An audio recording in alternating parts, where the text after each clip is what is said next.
आषाढी एकादशीच्या निमित्ताने पंढरपूरला विठुरायाच्या दर्शनासाठी राज्याच्या विविध कानाकोपऱ्यातून दिंड्यांच्या माध्यमातून वारकरी येत आहेत. त्यातच करमाळा तालुक्यातून मानाची श्री संत निवृत्तीनाथ महाराजांची पालखी देखील जाते. या पालखी मार्गाची पाहणी आज जिल्हाधिकारी कार्तिकेयन एस यांनी केली आहे. करमाळा तालुक्यात रावगाव येथे या पालखी सोहळ्याचा पहिला मुक्काम असतो. या ठिकाणी जिल्हाधिकारी कार्तिकेयन एस यांनी भेट दिली. याशिवाय जेऊर, कंदर, देवळाली, केम येथे देखील त्यांनी भेटी दिल्या आहेत. यावेळी अधिकाऱ्यांना काही सूचना देखील त्यांनी केल्या आहेत. वारकऱ्यांची कोणतीही गैरसोय होणार नाही याची दक्षता घेण्याच्या सूचना त्यांनी दिल्या आहेत.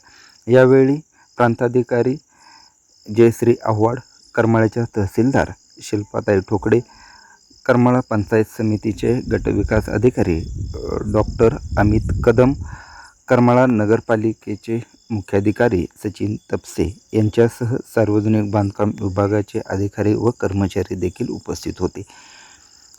पालखी मार्गावरील त्यांनी पाहणी करून आवश्यक त्या सूचना दिल्या आहेत.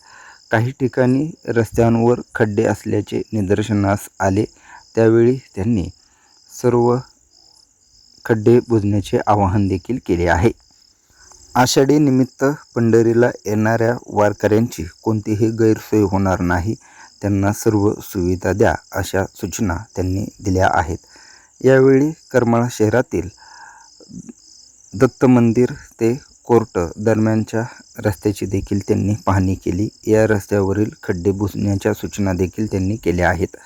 याशिवाय करमाळा तहसील कार्यालय परिसरात सुरू असलेल्या रस्त्याची पाहणी करून येथील रस्त्याचं काम त्वरित संपवा व वारकऱ्यांना अडथळा येणार नाही याची दक्षता घेण्याच्या सूचना त्यांनी मुख्याधिकाऱ्यांना दिल्या आहेत.